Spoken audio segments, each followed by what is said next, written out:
The second misconception about nakshatras is that you can have different nakshatras in the Navamsha. Let's take a look at this idea right now.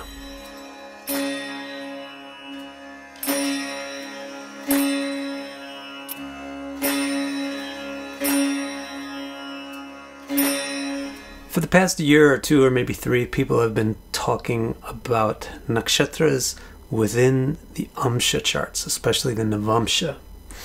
So for example, you hear somebody say something like, I have Venus in Anurādhā in my Navamsha. Now, as far as I know, this is a super new concept. Like, it's literally 2 or 3 years old. If I'm wrong about that and you know some older reference to this theory, please let me know in the comments below.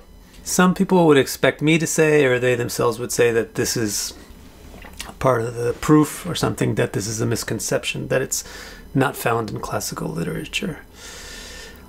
Actually, the stance I'm going to take here is, if it was found in classical literature, that would be a plus, inclining me to take this seriously and consider something valid. But the lack of its presence in classical literature isn't necessarily a minus, or it doesn't necessarily mean that it's wrong. Let's actually take a look at what the theory is and why logically it's a misconception.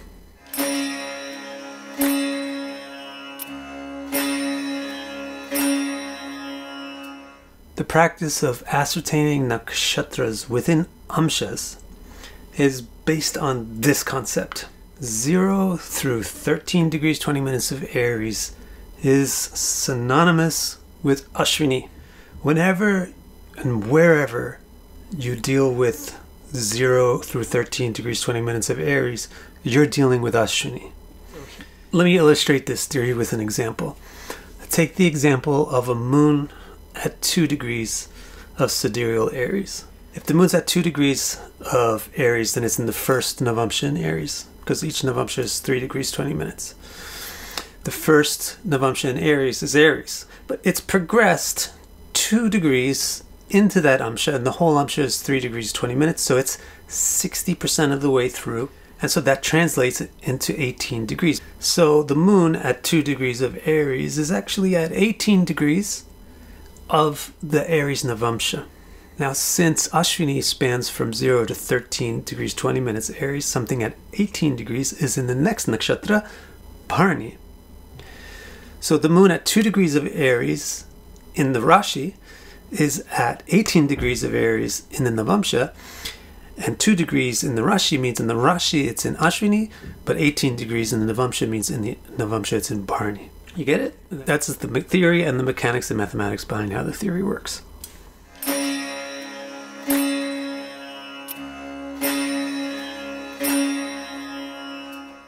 As you may have noticed, the theory rests on the concept that 0 through 13 degrees 20 minutes of Aries literally is Aśvinī Nakshatra. The problem with that is that it's only true if you adopt a sidereal theory of the zodiac or a tropical theory of the nakshatras.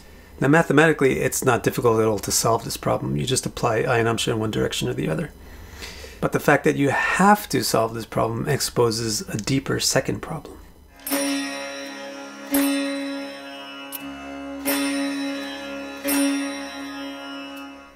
Even if we discount or ignore the tropical sidereal problem, there's still another bigger problem demonstrating that nakshatras are not part of the Rashi, and therefore aren't contained in the Rashi's Aṁśa.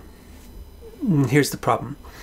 Anything which actually is a part of the Rashi, all of the amśas of a Rashi, from the Hora to the Navamsha all the way to the Shashyamsa, they all fit perfectly within a Rashi. The nakshatras, however, don't fit within the Rashis. The borders of nakshatras line up with the borders of the Rashis only 3 out of 27 times. So this shows that the nakshatra are significantly different from the Aṁśa. The Aṁśa are slices of the Rashis, perfectly lining up with the borders of the Rashis. The nakshatras are not slices of the Rashis. They span the borders of the Rashis and only occasionally line up with them. Actually, the nakshatra are quite different entities from the Aṁśa. The amśas, like Navamsha and so forth, are divisions of zodiac signs. The nakshatra are different fields of space based on stars. And so when splitting a zodiac sign, you don't split the nakshatra any more than when cutting a pizza, you don't cut the table.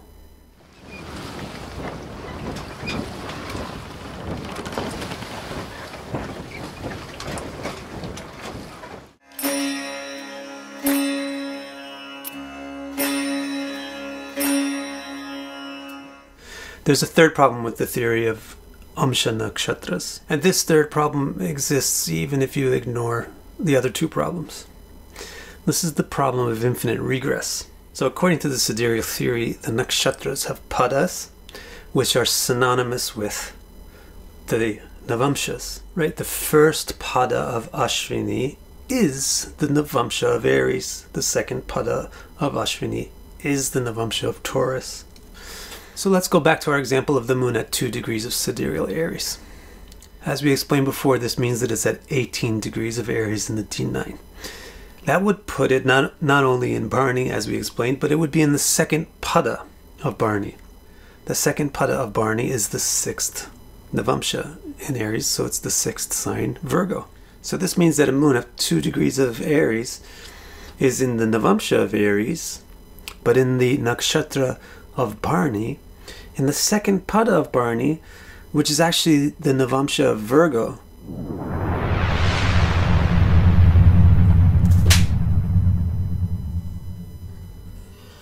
But furthermore, it's not just in Virgo. Using the same basic math that's at the heart of this system, it would be at 12 degrees of Virgo, which would mean that it would be in Hasta. So you have this moon at 2 degrees of Aries, which puts it 18 degrees into the Aries Navamsha, which puts it in Bharanī second pada, which puts it in the Virgo Navamsha, which puts it at 12 degrees of the Virgo Navamsha, which puts it in Hasta, which puts it at a certain pada in Hasta, which puts it in another Navamsha. This is infinite regress. How far is this going to go? And why are we doing it in the first place?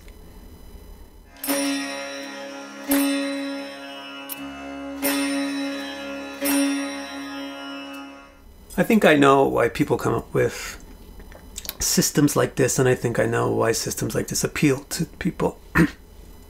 Because they're complex. Now you can have a very multifaceted moon. It's not just in Aśvinī, it's also under the covers in Bharanī, and under those covers it's in Hasta. And it's not just in Aries, but it's in the Virgo subsegment of this Aries subsegment of Aries, and you can go down forever and it can get so sophisticated. People want this kind of sophistication in their astrology, but they look for it in new ideas and new theories, I think, honestly, because they haven't fully appreciated the sophistication and complexity that's already inherent in really just the most basic fundamental components of astrology.